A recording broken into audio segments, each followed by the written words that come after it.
Hai, sahabat akal sehatku. Tahukah kamu kebiasaan buruk orang miskin yang tak pernah dilakukan orang kaya? Piramida Mesir tidak dibangun dalam semalam.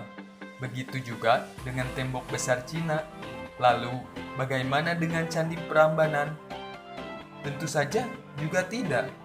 Intinya, segala pencapaian dalam hidup itu pasti memerlukan proses.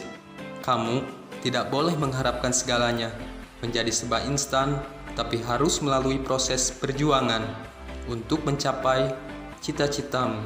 Proses inilah yang kemudian membentuk kebiasaan, di mana berhasil atau gagalnya kamu sangat bergantung dari kebiasaan-kebiasaan yang kamu sendiri bangun setiap harinya. Jadi, apakah kebiasaan-kebiasaan yang kamu bangun saat ini adalah kebiasaan para pemenang atau justru kebiasaan para pecundang? Orang miskin menghabiskan waktu dengan hiburan tidak penting, sementara orang kaya sibuk dengan kegiatan produktif. Setiap orang memiliki waktu yang sama, yakni 24 jam dalam sehari semalam. Namun, kenapa pencapaian setiap orang berbeda? Salah satu alasan utamanya terletak pada masalah penggunaan waktu.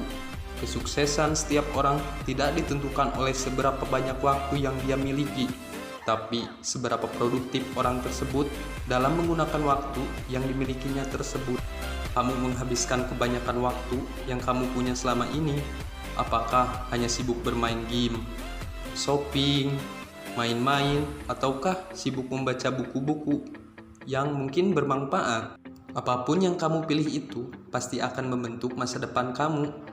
Nasihat kecilnya untuk kita semua, bijaklah dalam menggunakan waktu selagi masih diberikan kesempatan.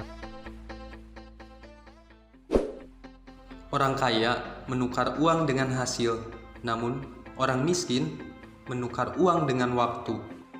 Jika saat ini kalian dibayar berdasarkan jam, hari, atau bulan, maka kalian patut merasa khawatir, sadar atau tidak waktu-waktu tersebut adalah pembatas yang membatasi kalian untuk bisa memperoleh penghasilan yang lebih banyak. Coba perhatikan para orang-orang kaya di sekitar kita, atau mungkin di dunia ini, seperti Bill Gates, Jack Ma, atau mungkin di Indonesia, Sandiaga Uno. Apakah mereka dibayar berdasarkan berapa lama waktu yang mereka gunakan untuk bekerja, ataukah mereka dibayar berdasarkan hasil yang mereka peroleh? Mereka dibayar tidak berdasarkan waktu, tapi berdasarkan hasil yang mereka peroleh.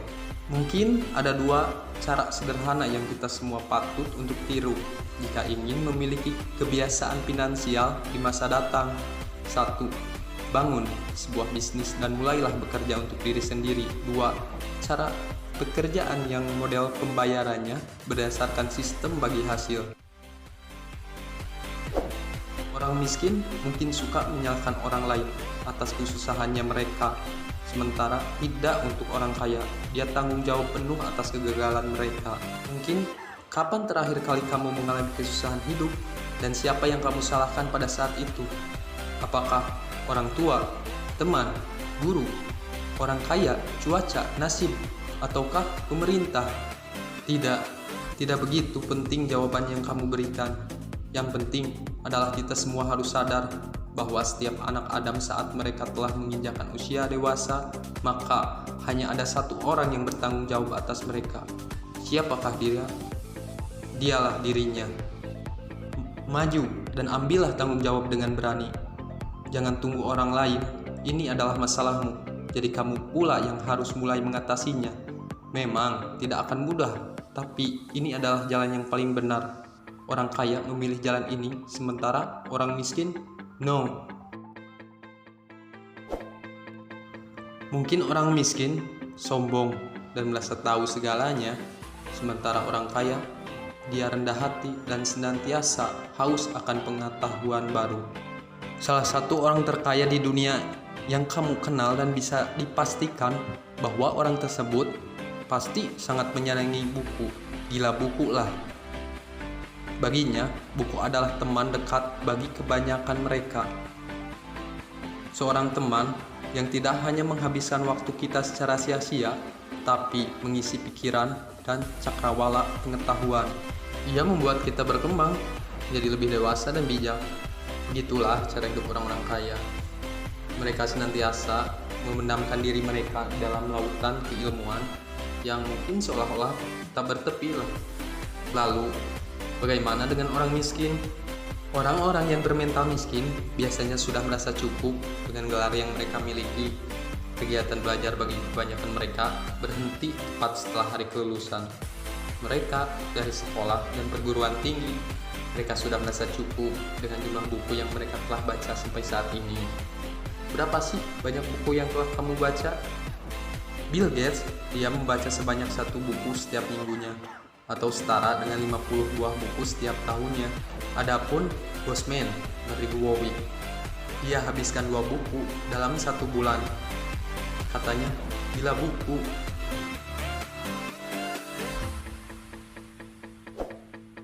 Adapun orang miskin menghindari jalan yang sulit, sementara orang kaya memilihnya sebagai sebuah tantangan. Orang sukses itu tumbuh bersama masalah. Mereka menguat seiring bertambah sulitnya masalah yang mereka hadapi. Mereka juga sebenarnya adalah orang-orang biasa seperti kebanyakan dari kita. Mereka hanya sedikit berbeda. Mereka jauh lebih kuat menghadapi tekanan. Mereka jauh lebih sabar menerima cobaan. Mereka jauh lebih optimis dalam ketidakpastian, dan mereka jugalah berani menghadapi tantangan. Aku percaya kalian adalah orang-orang yang cerdas, teman-teman. Maka berlakulah layaknya orang cerdas. Tinggalkanlah kebiasaan yang kalian nilai buruk dan gantilah dengan kebiasaan-kebiasaan baru yang lebih baik. Jika itu kalian lakukan, maka kesuksesan hanyalah masalah waktu. Ingatlah, usaha tidak akan pernah mengkhianati hasil.